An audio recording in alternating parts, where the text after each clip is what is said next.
নমস্কার, গল্পকথাকৃতি চ্যানেলে আবার চলে এসেছি একটি ছোট গল্প নিয়ে। একটি দীর্ঘ উপন্যাসের পর শুরু করছি ছোট গল্প।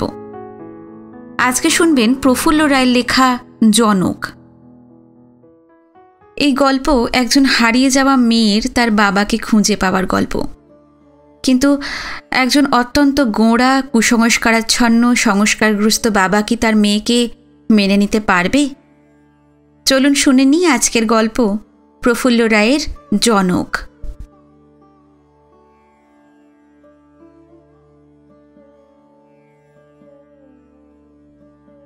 শীতের দুপুরে সূর্য যখন সোজা মাথার উপর উঠে আসে, সেই সময় দোতলার পশ্চিম দিকের লম্বা বারান্দায় লাল গালিচার ওপর বিছানা পেতে তার এক পাশে চশমার খাপ, রামায়ণ, মহাভারত, চণ্ডী আর দুখানা বাংলা খবরের কাগজ যত্ন করে সাজিয়ে রেখে আসে শোভনা। ততক্ষণে দুপুরের খাওয়া শেষ হয়ে যায় শেখরনাথের। আঁচিয়ে তোয়ালেতে মুখ মুছে ৮০ বছরের জীর্ণ নড়বড়ে শরীর টানতে টানতে বারান্দায় চলে যান তিনি। শোভনা তার পুত্রবধূ। দুপুরে ধর্মগ্রন্থ আর খবরের কাগজ পড়াটা শেখরনাথের বহুকালের প্রিয় অভ্যাস। কিন্তু ইদানিং কবছর আর্থারাইটিসে ভীষণ কাহিল হয়ে পড়েছেন। দুই কাঁধে এবং কোমরে মাঝে মাঝে প্রচণ্ড যন্ত্রণা হয়। তখন মনে হয় কেউ যেন তাতানো লোহার ফলা শরীরের ওই অংশগুলোতে জোর করে ঢুকিয়ে দিয়েছে। কড়া ডোজের ওষুধ আর ফিজিওথেরাপিতেও বিশেষ কিছু কাজ হচ্ছে না। আজকাল পেটে দুপুরের ভাতটি পড়লেই দু চোখ জড়িয়ে আসে। বই বা কাগজ টাগজ আর পড়া হয়ে ওঠে না। ওগুলো নাড়াচাড়া করতে করতেই ঘুমিয়ে পড়েন। দোতলার এই বারান্দাটা এমনভাবে টানা যে প্রথম দিকে দুপুরের রোদ একটু কোনাকুনি শেখরনাথের পায়ের ওপর স্থির হয়ে থাকে। আকাশের ঢাল বেয়ে সূর্য যত পশ্চিমে নামে, রোদ ক্রমশ তার সারা গায়ে ছড়িয়ে যায়। এই রোদের টনিকটা তার খুব দরকার। অন্যদিনের মতো আজও শোয়ার সঙ্গে সঙ্গেই ঘুমিয়ে পড়েছিলেন শেখরনাথ। যখন জেগে উঠলেন বিকেল হয়ে গেছে। পশ্চিমের উঁচু উঁচু বাড়ি আর গাছপালার আড়ালে সূর্য ধীরে ধীরে ঢাকা পড়ে যাচ্ছে। ঘুম ভাঙলেও শুয়েই রইলেন তিনি। মখমলের খাপ থেকে বাইফোকাল লেন্সের গোল চশমাটা বার করে চোখে পড়ে নিলেন। তার সমস্ত শরীর এখন বেলা শেষের অনুজ্জ্বল সোনালি রোদের আলোকে ডুবে আছে। শেখরনাথ জানেন কিছুক্ষণের মধ্যেই শোভনা স্যাকারিন দেওয়া 1 কাপ চা নিয়ে আসবে। সেটি শেষ হতে না হতেই দিনের শেষ আলোটুকু আর থাকবে না। হালকা পায়ে নেমে আসবে শীতের সন্ধে। তাপমাত্রা ঝপ করে নেমে যাবে কয়েক ডিগ্রি। তখন আর এক মুহূর্ত এই খোলা বারান্দায় শ্বশুরকে শুতে দেবে না শোভনা। তাড়া দিয়ে দিয়ে ঘরের ভিতর নিয়ে যাবে। তার জন্যই অপেক্ষা করছেন শেখরনাথ। আজকে রবিবার। বারান্দার ও মাথায় এক ঝাঁক শালিক চঞ্চল পায়ে নাচানাচি করছে আর মাঝে মাঝেই হঠাৎ খুশিতে কিচিরমিচির করে উঠছে। একতলায় চলছে তুমুল হইচই। তার মানে সন্দীপ, শোভনা, রাজা আর রুকু টেবিল টেনিস কি ক্যারাম নিয়ে মেতে উঠেছে। সন্দীপ শেখরনাথের একমাত্র ছেলে, একটি নামকরা বড় কোম্পানির অ্যাকাউন্টস অফিসার। রাজা আর রুকু তার নাতি নাতনি। রাজা সেন্ট জেভিয়ার্সে ইংলিশ অনার্স নিয়ে ফার্স্ট ইয়ারে পড়ছে। রুকু এবার ক্লাস 11। সে পড়ে ক্যালকাটা গার্লসে। ছেলে মেয়ের সঙ্গে সন্দীপ আর শোভনার সম্পর্ক বন্ধুর মতো। কোথাও যাবার না থাকলে ছুটির দিনগুলো আড্ডা দিয়ে, ভিসিআরে ভালো ছবি দেখে, কি ক্যারাম ট্যারাম খেলেই ওরা কাটিয়ে দেয়। শালিকদের চেঁচামেচি কি নিচের তলার চিৎকার ছাড়া এখন আর কোথাও কোনো শব্দ নেই। বাড়ির সামনে দিয়ে 30 ফুট চওড়া অভয় হালদার রোড সোজা ট্রাম রাস্তায় গিয়ে পড়েছে। তার ওধারে একটা মাঝারি পার্ক। শেখরনাথদের এই দিকটায় বেশিরভাগ বাড়ি একতলা কি দোতলা, কচ্ছিৎ 2-4টে তেতলা। কিন্তু পার্কের ওধারে হাই রাইজের ছড়াছড়ি একেবারে। অভয় হালদার রোডে লোকজন বিশেষ নেই। বড় রাস্তায় 2-1টা ট্রাম, মিনি বাস কি ট্রাক গড়িয়ে গড়িয়ে চলে যাচ্ছে। তাদের যেন কোথাও যাবার তাড়া নেই। সব কিছুই গন্তব্যহীন, ঢিলে ঢালা, আলস্য মাখানো। দূরের পার্কটায় নানা রঙের পোশাক পরা অসংখ্য বাচ্চা ছোটাছুটি করছে। ওদের সঙ্গে রয়েছে মা কিংবা আয়ার দল। ইস্টম্যান কালারে তোলা নির্বাক সিনেমার একটা দৃশ্য যেন। শেখরনাথ রাস্তার দিকে তাকিয়ে থাকতে থাকতে একবার উঠে বসেন। গা থেকে কম্বলটা খসে পড়ে। আস্তে আস্তে সেটা তুলে যখন ফের ভালো করে জড়িয়ে নিচ্ছেন, সেই সময় চোখে পড়ে ট্রাম রাস্তার মুখে এসে একটা ট্যাক্সি দাঁড়িয়ে গেল। আর তার ভেতর থেকে মধ্যবয়সী একটি মহিলা নেমে রাস্তার লোকজনকে কিছু জিজ্ঞাসা করতে করতে এই দিকেই এগিয়ে আসছে। খুব সম্ভব কারোর একটা ঠিকানা খুঁজছে। ট্যাক্সিটা কিন্তু মোড়ের মাথায় দাঁড়িয়েই আছে। ৮০ বছরের নির্জীব চোখেও শেখরনাথ আবছাভাবে দেখতে পান ড্রাইভার ছাড়া ট্যাক্সিটায় আরও একজন বসে আছে। এই মহিলার বয়স ৫০-এর কাছাকাছি। সুশ্রী, সম্ভ্রান্ত চেহারা, চিবুকের তলায়, গালে এবং কোমরে বেশ মেদ জমেছে, কিন্তু সৌন্দর্যের শেষ রশ্মিগুলো এখনও তার চোখ মুখ থেকে একেবারে বিলীন হয়ে যায়নি।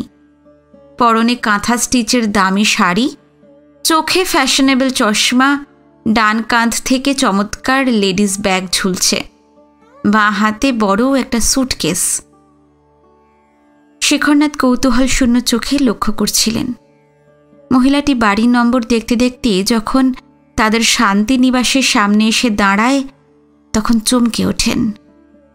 শরীর ভারী হয়ে গেলেও ৩০ বছর আগের এক মেদহীন প্রাণবন্ত তরুণীর আদল যেন মহিলার সর্বাঙ্গে বসানো। সেই ডিম্বাকৃতি নিষ্পাপ মুখ, ঘন পালকে ঘেরা উজ্জ্বল চোখ, তেমনি চিবুকের খাঁজ, মসৃণ ভাঁজহীন গলা। মনে মনে বিড়বিড় করেন শেখরনাথ, ঈশ্বর, এ যেন সে না হয়। দোতলার বারান্দার ঠিক তলায় সদর দরজা। মহিলা সেখানে গেলে ওপর থেকে তাকে আর দেখা যায় না, তবে সে যে কলিং বেল টিপেছে তার সুরেলা আওয়াজ গোটা বাড়িটায় ছড়িয়ে পড়েছে। কিছুক্ষণ পর দরজা খোলার শব্দ শুনতে পান শেখরনাথ। টের পাওয়া যায় সন্দীপরা সবাই হুড়মুড় করে আগন্তুককে দেখার জন্য দৌড়ে গেছে। শেখরনাথ স্নায়ুমণ্ডলীকে টান টান করে বসে থাকেন। একসময় মহিলার গলা আবছাভাবে শোনা যায়, আচ্ছা, এটা কি শেখরনাথ বন্দ্যোপাধ্যায়ের বাড়ি? শেখরনাথ কণ্ঠস্বর চিনতে পারলেন। ৩০ বছর আগে ছিল সেতারের ঝংকারের মতো সতেজ। এতকাল বাদে কিছুটা মোটা আর খসখসে হয়ে গেলেও আগের রেশ অনেকটাই এখনো থেকে গেছে।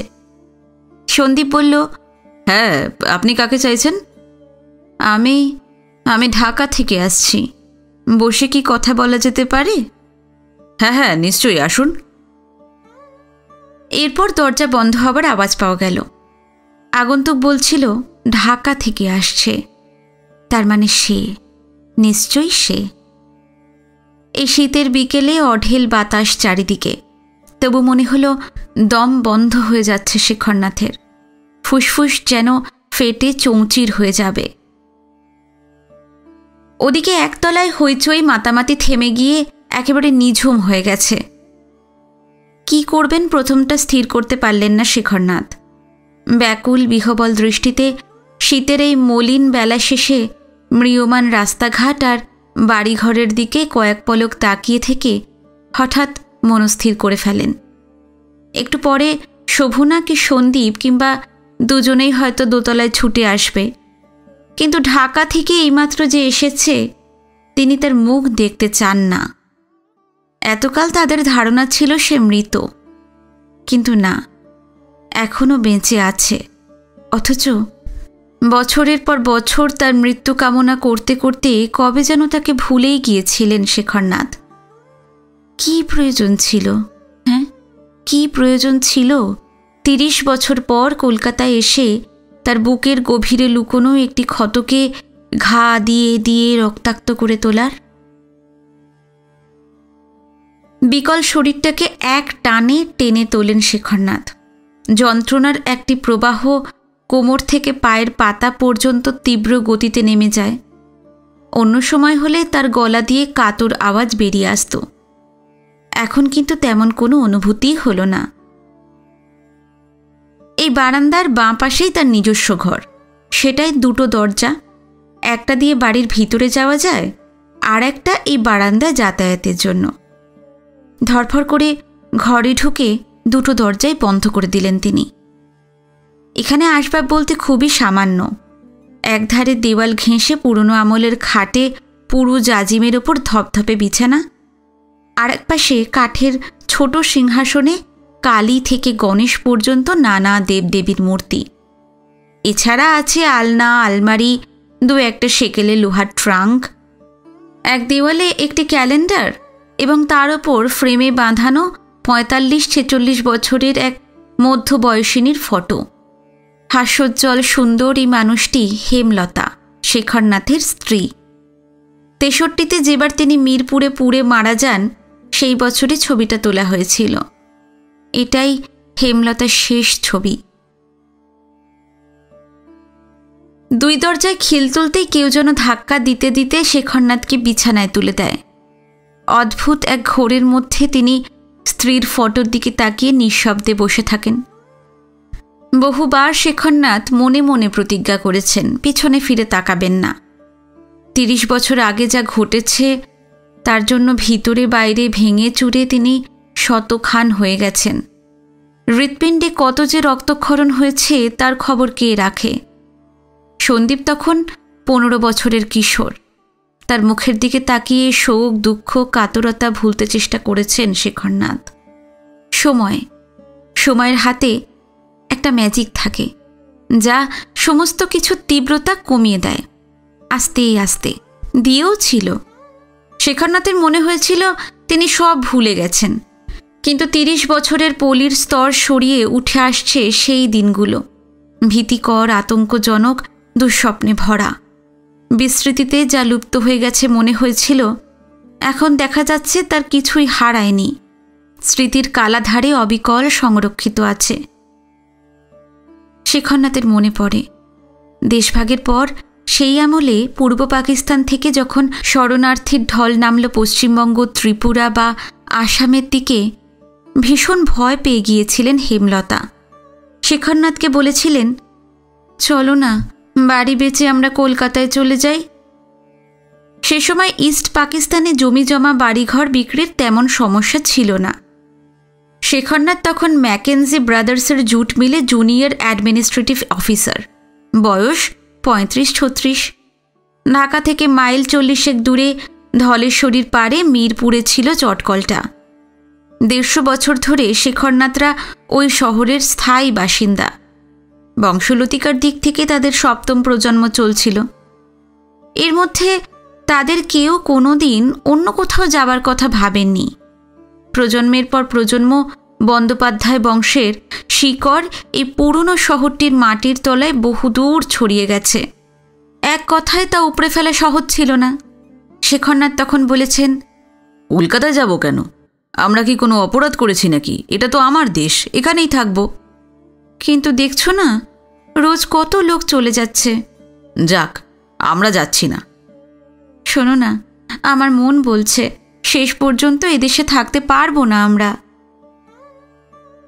কিন্তু শেখরনাথ ছিলেন প্রচণ্ড গোঁড়া।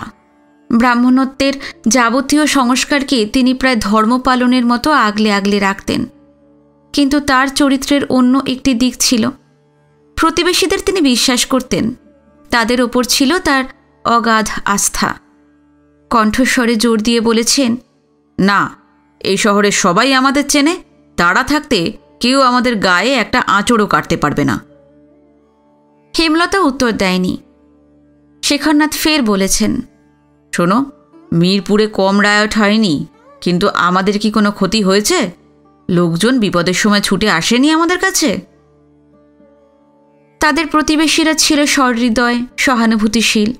ঘোর দুঃসময়ে তারা চিরকাল পাশে এসে দাঁড়িয়েছে। ৪৬-এর দাঙ্গার সময় যখন অখণ্ড ভারত জুড়ে রক্তের স্রোত বয়ে যাচ্ছিল, তখনও তারা শেখরনাথের গায়ে কাউকে একটা আঙুল ঠেকাতে দেয়নি। সবই ঠিক, তবু স্বামীর মতো মানুষের ওপর আস্থা রাখতে পারছিলেন না হেমলতা। দেশভাগের পর তার বিশ্বাসের ভিতটাই আলগা হয়ে গিয়েছিল। তিনি অবশ্য শহরের মানুষ সম্পর্কে নিজের সংশয়ের কথাটা পরিষ্কার করে সেদিন কিছু বলেননি, শুধু শঙ্কাতুর সুরে জিজ্ঞাসা করেছেন, কিন্তু খুকু, তার ভবিষ্যৎ কি হবে? তখন তাদের একটি সন্তানেরই শুধু জন্ম হয়েছে, যার আদরের নাম খুকু। অন্য একটি নামও রাখা হয়েছিল মনিকা, যা পরে স্কুল কলেজে ব্যবহার করা হবে। তখন খুকুর বয়স ছিল 5। হেমলতার প্রশ্নের ভিতর পরিষ্কার একটা ইঙ্গিত ছিল, যা বুঝতে অসুবিধা হয়নি শেখরনাথের। তার স্ত্রীটি তাদের মতোই বরিশালের এক গোঁড়া ব্রাহ্মণ বংশের মেয়ে। বাপের বাড়ির যাবতীয় প্রাচীন সংস্কার এবং রক্ষণশীলতা অস্থিমজ্জায় পুড়ে তিনি শ্বশুর বাড়ি এসেছিলেন। তার সঙ্গে যোগ হয়েছিল বন্দ্যোপাধ্যায় বংশের গোঁড়ামি। হেমলতার ভাবনা চিন্তা, ধ্যান ধারণা সব কিছুই শক্ত লোহার ফ্রেমে আটকানো। এই ফ্রেমটির বাইরে একটা পা ফেলাও তার পক্ষে সম্ভব ছিল না। শেখরনাথ মনে মনে কিন্তু একটু কৌতুকই বোধ করেছিলেন। বলেছেন, 5 বছরের একটা ছোট্ট মেয়ের ভবিষ্যৎ নিয়ে এখনই ভেবে ভেবে মাথা খারাপ করে ফেলছো? হ্যাঁ, ভাবতাম না যদি দেশটা আগের দেশ থাকতো। আর তাছাড়া খুকুর বয়স চিরদিন আর 5 বছর থাকবে না। তোমার কি ধারণা এখানকার সবাই এখন অমানুষ হয়ে গেছে? হয়তো হয়নি, কিন্তু খুকুর বিয়ের কথা বলতে চাইছো? কিছু না বলে সোজা স্বামীর দিকে তাকিয়েছিলেন হেমলতা। শেখরনাথ বলেছেন, শোনো, দেশে ভাঙন ধরলেও সবাই বাড়িঘর ফেলে তো ওর ওপারে চলে যাবে না। যারা থাকবে তাদের ভিতর থেকে খুকুর জন্য তোমার মনের মতো একটি ছেলে নিশ্চয়ই পেয়ে যাব। বাবা, বাবা! হঠাৎ ভিতর দিকের বন্ধ দরজায় আস্তেই আস্তে টোকা পড়ে। সেই সঙ্গে শোভনার চাপা কণ্ঠস্বর শোনা যায়। স্মৃতির ভিতর থেকে উঠে আসেন শেখরনাথ, কিন্তু সাড়া দিতে গিয়েও থমকে যান। শোভনা কেন এসেছে তিনি জানেন।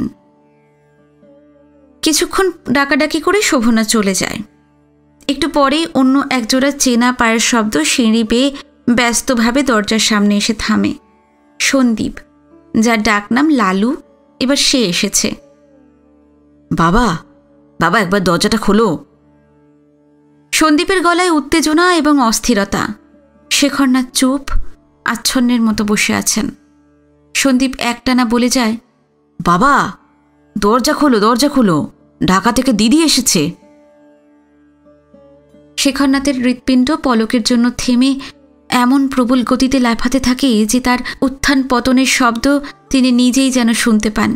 মনে হয় বুকের ভেতর কেউ এলো পাথারি হাজারটা ঢাক পিটিয়ে চলেছে। ব্যাকুলভাবে সন্দীপ এবার বলতে থাকে, বাবা, তুমি কি দিদির সঙ্গে দেখা করবে না? ও কি চলে যাবে? শেখরনাথ বসেই থাকেন। হতাশ, ব্যর্থ, বিপর্যস্ত সন্দীপ ডেকে ডেকে একসময় নিচে নেমে যায়। স্বয়ংক্রিয় কোনো নিয়মে ধলেশ্বরী পাড়ের সেই সব দিন আবার স্মৃতিতে হানা দেয় শেখরনাথের। সেই যে খুকুকে নিয়ে হেমলতার সঙ্গে কথা হয়েছিল, তারপর মিরপুরের আবহাওয়া দ্রুত বদলে যেতে থাকে। ওপার থেকে জলোচ্ছ্বাসের ঢলের মতো শরণার্থীরা যেমন ইন্ডিয়ায় চলে এসেছিল, তেমনি বিহার, উত্তরপ্রদেশ থেকেও অজস্র মানুষ উৎখাত হয়ে পূর্ব পাকিস্তানে চলে গেছে। ঢাকা, চট্টগ্রাম কি খুলনার মতো বড় বড় শহর ভরে যাবার পর তাদের অনেকেই চলে এসেছিল মিরপুরে। পূর্ব পাকিস্তানের শরণার্থীদের মতো এদের মনেও ছিল সর্বস্ব হারানোর জন্য ক্রোধ, হতাশা আর তীব্র প্রতিশোধ স্পৃহা। মিরপুরের নতুন আগন্তুকদের শক্ত চোয়ালে সব সময় নিষ্ঠুরতা ফুটে থাকত, দু চোখে আগুন জ্বলত। দ্বিজাতি তত্ত্বের মধ্যে যে প্রচণ্ড ঘৃণা আর অবিশ্বাস ছিল, দেশভাগের পরও তার বিষ এতটুকু কমেনি, বরং ক্রমশ বেড়েই যাচ্ছিল। ভারত আর পাকিস্তানের সম্পর্ক এমনই জটিল আর স্পর্শকাতর যে কোথাও পান থেকে সামান্য চুনটুকু খসলে সীমান্তের দুধারেই তুলকালাম ঘটে যেত। বাতাসে তখন বিদ্বেষের বারুদ, একটি অগ্নিস্ফুলিঙ্গ এসে পড়ার শুধু অপেক্ষা। যত দিন যাচ্ছিল মিরপুরও তত উত্তপ্ত হয়ে উঠছিল। মাঝে মাঝে ছোটোখাটো দাঙ্গাও হচ্ছিল। তবে প্রতিবেশীরা আগের মতোই শেখরনাথদের আগলে আগলে রেখেছে। এইভাবেই দেখতে দেখতে কটা বছর কেটে গেল। এর মধ্যে ম্যাকেনজি ব্রাদার্সের ব্রিটিশ মালিক ঢাকার এক ইন্ডাস্ট্রিয়ালিস্টের কাছে চটকল বেচে দিয়ে দেশে চলে গেলেন। কারখানার পরিবেশও আর আগের মতো রইল না। শেখরনাথ বুঝতে পারছিলেন এখানে তিনি অবাঞ্ছিত। হেমলতার সঙ্গে এ নিয়ে বহু আলোচনাও হয়েছে। এদিকে খুকু বড় হচ্ছিল। তাদের আরও দুটো ছেলে হয়েছে, সন্দীপ আর সঞ্জয়। শুধু কারখানাতেই নয়, যে প্রতিবেশীরা ছিল তাদের আশা ভরসা, তাদের কারোর কারোর আচরণ, চোখ মুখের চেহারা আস্তে আস্তে বদলে যাচ্ছিল। দেশভাগের পরও মানুষের প্রতি শেখরনাথের যে অগাধ বিশ্বাস ছিল তাতে তখন চির ধরতে শুরু করেছে। একবার ভাবছিলেন কলকাতায় চলে যাবেন, পরক্ষণে মনে হচ্ছিল দেখাই যাক না আর কটা দিন। আসলে কলকাতা ছিল তার কাছে প্রায় অচেনা। সেখানে গিয়ে কি করবেন, কোথায় থাকবেন, ছেলে মেয়ে এবং স্ত্রীকে কিভাবে বাঁচাবেন ভেবে উঠতে পারছিলেন না। ঘোর অনিশ্চয়তা তাকে স্থির কোনো সিদ্ধান্ত নিতে দিচ্ছিল না। শেষ পর্যন্ত আচমকা আবার দাঙ্গা বাঁধল মিরপুরে। পুরনো প্রতিবেশীদের মধ্যে যারা শুভাকাঙ্ক্ষী ছিল তারা দৌড়ে আসার আগেই বাড়িতে আগুন লাগানো হলো। পুড়ে মারা গেলেন হেমলতা, লুট হয়ে গেল খুকু। সন্দীপ আর সঞ্জয় তখন স্কুলে পড়ে, শেখরনাথ তার জুট মিলে, তাই তারা প্রাণে বেঁচে গেলেন। এরপর শেখরনাথ ঠিক করে ফেললেন এদেশে আর থাকবেন না। হিতাকাঙ্ক্ষীরা বললেন, আপনারা কলকাতায় চলে যান, এখানকার হাল ভালো না, না থাকাই ভালো। তারাই বাড়ি বিক্রির ব্যবস্থা করে দিল। যা দাম হওয়া উচিত তার 8 ভাগের 1 ভাগ মাত্র পাওয়া গেল।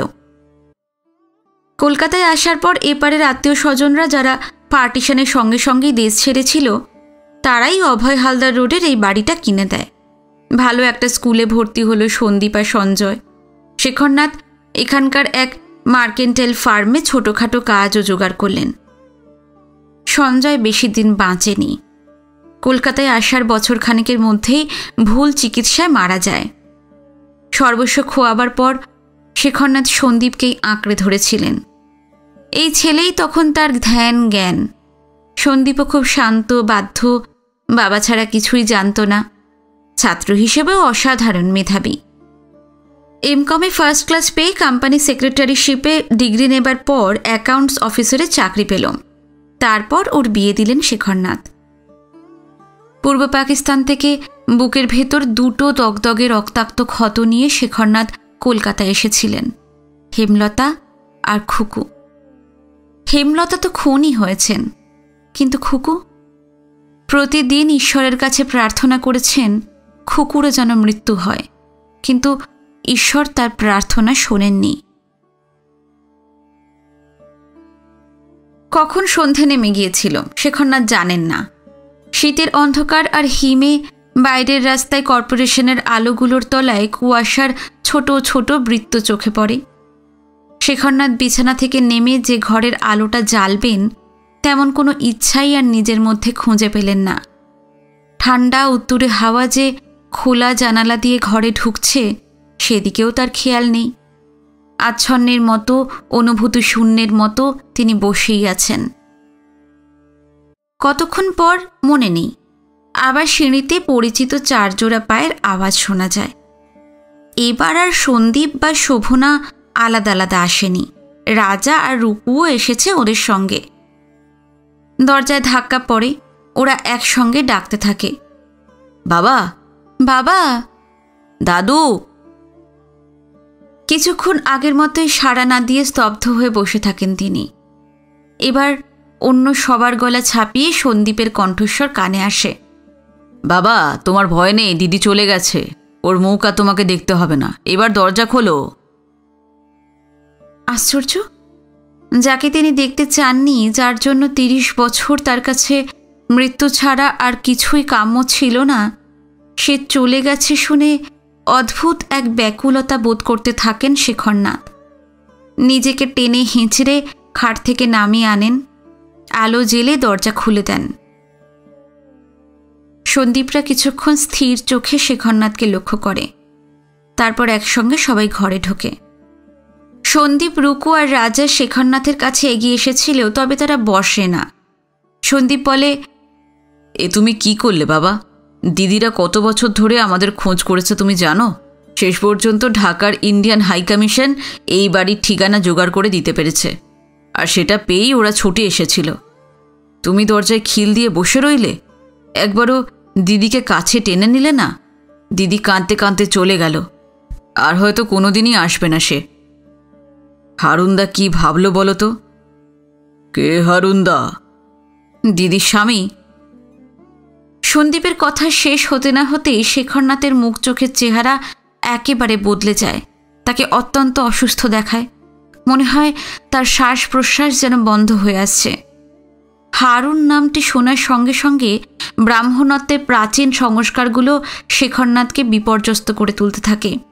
ভাঙা আবছা আবছা গলায় তিনি বিড়বিড় করেন, স্বামী, খুকুর স্বামী। সন্দীপ বাবার প্রতিক্রিয়া লক্ষ্য করছিল। বরাবরই সে ধীর স্থির ধৈর্যশীল, কিন্তু এখন তাকে কিছুটা উত্তেজিত দেখায়। জানো হারুনদা দিদির জন্য কি করেছেন? তিনি হাত বাড়িয়ে না দিলে দিদি আজ কোথায় তলিয়ে যেত বলো তো? এরপর একটানা সে যা বলে তা এই রকম। ৬৩-তে মিরপুরে সেই রায়েটের পর দাঙ্গাবাজরা যখন খুকুকে লুট করে নিয়ে যায়, সেই সময় ওই অঞ্চলের সাব ডিভিশনাল অফিসার ছিলেন হারুন। তিনি কয়েক মাস বাদে খুকুকে উদ্ধার করে নিজেদের বাড়িতে নিয়ে যান। তারপর তাকে ফিরিয়ে দেবার জন্য শেখরনাথদের খোঁজ করতে থাকেন, কিন্তু ততদিনে তারা কলকাতায় চলে এসেছেন। বছরখানেক চেষ্টার পরেও যখন শেখরনাথদের সন্ধান পাওয়া যায় না, তখন লাঞ্ছিতা একটি মেয়েকে সামাজিক মর্যাদা দেবার জন্যই বিয়ে করেন। তার মা বাবার দিক থেকে কোনো রকম বাধা আসেনি, বরং তারা পরম উদারতায় খুকুকে গ্রহণ করেছিলেন। সেদিনে সেই তরুণ অফিসার হারুন এখন ঢাকায় এডুকেশন মিনিস্ট্রির জয়েন্ট সেক্রেটারি। ওদের এক ছেলে, 2 মেয়ে। ছেলে ডাক্তার আর মেয়েরা কলেজে পড়ছে। সন্দীপ বলে, বাবা, ভীষণ অন্যায় হয়ে গেল। দিদি আর কোনোদিনও হয়তো এখানে আসবে না। হারুনদাও এসেছিলেন। মেয়ে বাপের বাড়িতে কীরকম অভ্যর্থনা পায় সেটা বুঝে বাড়িতে ঢুকতেন, তা তো আর হলো না। কথাটাই একটা শ্লেষ ছিল। সেদিকে লক্ষ্য নেই শেখরনাথের। জোরে শ্বাস টানার মতো শব্দ করে বললেন, এসেছিল? হ্যাঁ, ট্রাম রাস্তায় ট্যাক্সিতে বসেছিলেন তো। শেখরনাথের মনে পড়ে বিকেলে খুকু যে ট্যাক্সি থেকে নেমেছিল তার ভিতরে একজনকে বসে থাকতে দেখেছেন। তাহলে সেই হারুন। আরও খানিকক্ষণ বাদে সন্দীপরা চলে যায়। 8:30 বাজলে শোভনা শেখরনাথের জন্য রাতের খাবার নিয়ে আসে। 2খানা সুজির রুটি, আলু ফুলকপির তরকারি, 1 বাটি দুধ আর একটি সন্দেশ। শ্বশুরকে খাইয়ে বিছানা করে তাকে শুইয়ে দেন। চারপাশে নেটের মশারি গুঁজে চলে যায়। অন্যদিন শোবার সঙ্গে সঙ্গেই 2 চোখ জুড়ে চলে আসে ঘুম, কিন্তু আজকে আসছে না। বারবার খুকুর মুখটা শেখরনাথের চোখের সামনে ফুটে উঠতে থাকে। অনেকক্ষণ শুয়ে থাকার পর মশারি সরিয়ে তিনি বাইরে বেরিয়ে আসেন। অস্থির পায়ে উদ্ভ্রান্তের মতো ঘরময় পায়চারি করতে থাকেন। টের পান বুকের ভিতর অনবরত কিসের ভাঙচুর চলছে। সারারাত নিদ্রাহীন কাটিয়ে ভোরবেলায় শেখরনাথ মনস্থির করে ফেলেন তার ঘরের সঙ্গে যে বাথরুমটি রয়েছে সেখানে গিয়ে চোখে মুখে জল দিয়ে দোতলার শেষ মাথায় রাজার ঘরের সামনে এসে দাঁড়ান। কিছুক্ষণ ডাকাডাকি করার পর ঘুম ভাঙে রাজার। দরজা খুলে সে অবাক হয়ে যায়, বলে, দাদু তুমি? কি হয়েছে? না না, কিছু না। তোর পিসি কলকাতায় কোথায় উঠেছে রে? এই তো পার্ক স্ট্রিটের একটা হোটেলে। আমাকে তুই একটু সেখানে নিয়ে যাবি? তুমি যাবে? হ্যাঁ যাব। কিন্তু গেলে তো দেখা হবে না। কেন? আজকে সকালের ফ্লাইটে তো ওরা ঢাকায় যাচ্ছে। আমরা যেতে যেতে পিসিরা তো বেরিয়ে পড়বে। তাহলে তাহলে একটু তাড়াতাড়ি মুখ টুক ধুয়ে রেডি হয়ে নে, আমরা এয়ারপোর্টেই যাব। আর শোন, এই কাউকে এখন কিছু বলার দরকার নেই। নিজের ঘরে ফিরে এসে দ্রুত পোশাক পাল্টে নেন শেখরনাথ। এক ধারে ছোট একটা লোহার সিন্দুক আছে, সেটা খুলে তার ভিতর থেকে মাঝারি একটা চামড়ার ব্যাগ বার করে সিন্দুকটা ফের বন্ধ করে দেন। আরও কিছুক্ষণ পর রাজাকে সঙ্গে নিয়ে শেখরনাথ যখন চুপিসারে বেরিয়ে পড়েন, তখনও এ বাড়ির অন্য কারোর ঘুম ভাঙেনি। শীতের এই ভোরে চারপাশের বাড়িঘর, ট্রাম রাস্তা, দূরের পার্ক সব কুয়াশায় ঝাপসা হয়ে আছে। কর্পোরেশনের বাতিগুলোও এখনও কেউ নিভিয়ে দিয়ে যায়নি। মরা মাছের চোখের মতো সেগুলো জ্যোতিহীন। রোদ উঠতে এখনও অনেক দেরি। একটা ট্যাক্সি নিয়ে শেখরনাথরা এয়ারপোর্টে পৌঁছে দেখেন খুকুরা আগেই এসে গেছে। দূর থেকে খুকু অর্থাৎ মনিকা শেখরনাথদের দেখতে পেয়েছিল। হারুন আর সে থমকে দাঁড়িয়ে যায়। ওদিকে রাজা আর শেখরনাথও থেমে গিয়েছিলেন। শেখরনাথের হৃৎপিণ্ড তোলপাড় হয়ে যাচ্ছে। লক্ষ্য করছিলেন খুকুর ঠোঁট দুটো থরথর করছে। তার মুখে কষ্ট, আনন্দ, অভিমান, অভিযোগ, কত রকমের যে অভিব্যক্তি খেলে গেল একসঙ্গে। কতক্ষণ পর খেয়াল নেই, পায়ে পায়ে মেয়ের কাছে চলে এসেছিলেন শেখরনাথ। হঠাৎ 50 বছরের মধ্যবয়সী খুকু বালিকার মতো ফুঁপিয়ে কেঁদে ওঠে। তার হাত পায়ের জোর যেন বিচিত্র আবেগে আলগা হয়ে যাচ্ছিল। হুড়মুড় করে সে বাবার পায়ের কাছে আছড়ে পড়ে, কিন্তু তাকে ছোঁয় না। নিচু হয়ে মেয়েকে বুকের কাছে তুলে নিয়ে 2 হাতে অনেকক্ষণ জড়িয়ে রাখেন। শেখরনাথ টের পান তার বুক চোখের জলে ভেসে যাচ্ছে। দূরে দাঁড়িয়েছিলেন হারুন, অত্যন্ত সুপুরুষ, বুদ্ধিদীপ্ত, উজ্জ্বল চোখমুখ। একসময় তাকেও কাছে ডাকেন শেখরনাথ। এগিয়ে এসে হারুন তার পা ছুঁতেই তাকেও বুকে জড়িয়ে নেন তিনি। এরপর অডিও সিস্টেমে ঘোষণা করা হয় ঢাকা ফ্লাইটের যাত্রীরা যেন এয়ারক্রাফটে গিয়ে উঠে পড়েন। উড়ানের আর দেরি নেই। ধীরে ধীরে হারুন আর খুকুকে বুকের ভিতর থেকে মুক্ত করে সেই চামড়ার ব্যাগটা থেকে সোনার হার, একজোড়া রুলি আর একটি হীরের আংটি বার করেন। মেয়েকে সেই হার আর রুলি দিয়ে বলেন, তোকে তো কিছুই দেওয়া হয়নি, তোর বিয়ের জন্যই তোর মা এগুলো বানিয়ে রেখেছিল। হীরের আংটিটা হারুনকে দিয়ে বললেন, এটা পড়ো, মাপ ঠিক হবে কিনা জানি না, যদি না হয় তাহলে সোনার দোকানে নিয়ে গিয়ে একটু ঠিক করে নিও বাবা। এরপর সবাই চুপ, অনেকক্ষণ চুপচাপ। অডিও সিস্টেমে আবার ঘোষণা হলো। হারুন বললেন, এবার আমাদের যেতে হবে বাবা। আস্তে আস্তে মাথা নাড়েন শেখরনাথ। আপনি একবার ঢাকায় আসুন, যাবার সব ব্যবস্থা আমিই না হয় করে দেব। শেখরনাথ বললেন, তার আগে তোমরা একবার এসো, ছেলে মেয়েদের নিয়ে আসবো। হারুনরা সিকিউরিটি এনক্লোজারের দিকে এগিয়ে যান। সেদিকে তাকিয়ে শেখরনাথ মনে মনে বলেন, ছেলেটি বেশ। রক্তের ভিতরে জমানো বহুকালের সংস্কারগুলির কথা এই মুহূর্তে তার আর মনে থাকে না।